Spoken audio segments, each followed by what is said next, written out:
Hello friends, welcome to Dhana's tips.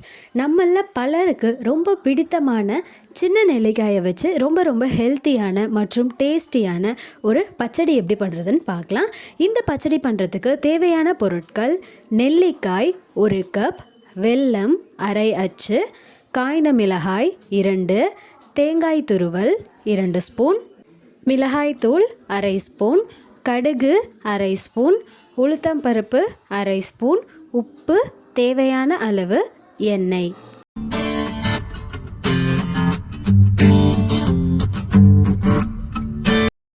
ஒரு pan எடுத்து அதில் அரை டம்ளர் தண்ணி விட்டு நெல்லிக்காயை அதில் சேர்த்துட்டு ஒரு பிளேட் வச்சு மூடி வச்சு 10 மினிட்ஸ்க்கு வேக வச்சு எடுத்துக்கலாம்.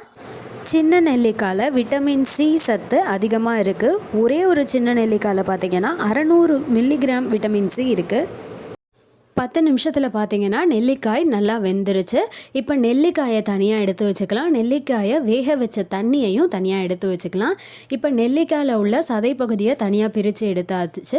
அந்த விதை பகுதியில் கொஞ்சமாக சதை ஒட்டியிருக்கும். அதனால் நெல்லிக்காயை வேக வச்ச தண்ணியிலேயே அதை போட்டு நல்லா அந்த மாதிரி மசிச்சு விட்டோம் அப்படின்னா அந்த கொட்டையில் ஒட்டியிருக்க ஒரு சில சதைகளும் அந்த தண்ணியோட நமக்கு கலந்துரும்.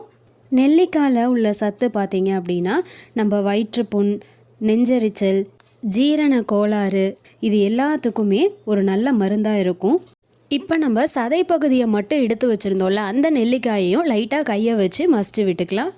காய்ந்த நெல்லிக்காயில் ஒரு 100 கிராம் எடுத்து அதை 100 மில்லி மோரில் நாள் நைட்டு ஊற வச்சுட்டு அடுத்த நாள் காலையில் அதை அரைச்சி குளித்தோம் அப்படின்னா நம்ம உடல் சூடு தனியும், நம்மளோட கண் பார்வை தெளிவாகும், முடி உதிர்வு பிரச்சனை இருக்காது, பொடுகு தொல்லை, மன அழுத்தம், தலைவலி, தூக்கமின்மை இது எல்லாத்துக்குமே ரொம்ப நல்லது. இப்போ நம்ம மசிச்சு எடுத்த நெல்லிக்காயோட சதை பகுதியை கடாயில் சேர்த்துட்டு அது கூடவே கொஞ்சமாக உப்பும் நம்ம நெல்லிக்காயை வேக வச்சு அந்த தண்ணியையும் இதில் சேர்த்துட்டு மிளகாய்த்தூள் சேர்த்துட்டு மிக்ஸ் பண்ணி இந்த மிளகாய்த்தூளோட பச்சை வாசனை போகிற வரைக்கும் நம்ம இதை கொதிக்க வச்சுக்கலாம். அரை நெல்லிக்காயில் பார்த்திங்கன்னா இரும்பு, கால்சியம், பாஸ்பரம் இந்த மாதிரியான சத்து அதிகமாக இருக்கிறதுனால இது இரத்த சோகை பிரச்சனை இருக்கிறவங்களுக்கு ரொம்ப நல்லது. அதனால நெல்லிக்காயை எல்லாருமே உணவில் எடுத்துக்கலாம். அரை நெல்லிக்காய் உடல் எடையை குறைக்கிறதுக்கு உதவி செய்யும். இதை அடிக்கடி நம்ம சாப்பிட்டுட்டு வரும்போது நம்ம நாக்கில் உள்ள அமிலத்தோட சுவையால் செரிமானம் நல்லா நடந்து பசியின்மை குறையும். இப்போது மிளகாய்த்தூளோட பச்சை வாசனை போயிடுச்சு.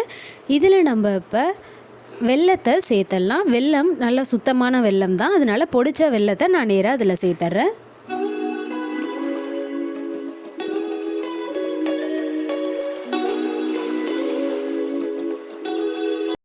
நம்ம பொடிச்சு வச்ச வெல்லம் இதில் நல்லா கரைஞ்சதுக்கு அப்புறமா நம்ம துருவி வச்ச தேங்காயை அரைச்சி அந்த தேங்காயை அப்படியே இதில் சேர்த்துடலாம். தேங்காய் அரைச்சி இதில் சேர்த்ததுக்கப்புறம் இந்த மிக்ஸி ஜாரை கொஞ்சமாக தண்ணி விட்டு கழுவி அந்த தண்ணியையும் இதில் சேர்த்துருக்கேன்.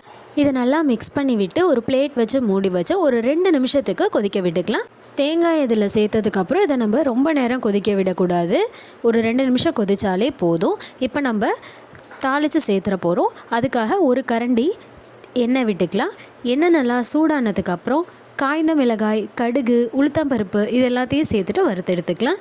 இது நல்லா வறுப்பட்டதுக்கு அப்புறமா இதில் கருவேப்பிலை சேர்த்துட்டு லைட்டாக வதக்கிட்டு இதை நம்ம அப்படியே கடாயில் சேர்த்துடலாம். கடாயில் சேர்த்துட்டு நல்லா மிக்ஸ் பண்ணி விட்டுட்டு அடுப்பை ஆஃப் பண்ணிட வேண்டியது தான். ரொம்ப ஹெல்த்தியான மற்றும் டேஸ்டியான சின்ன நெல்லிக்காய் பச்சடி தயாராகிடுச்சு. ட்ரை பண்ணிவிட்டு எப்படி இருக்குன்னு கமெண்ட் பண்ணுங்கள். சேனலுக்கு சப்ஸ்கிரைப் பண்ணுங்கள். மறக்காமல் பக்கத்தில் இருக்க பெல் ஐக்கானை கிளிக் பண்ணிக்கோங்க. தேங்க்யூ.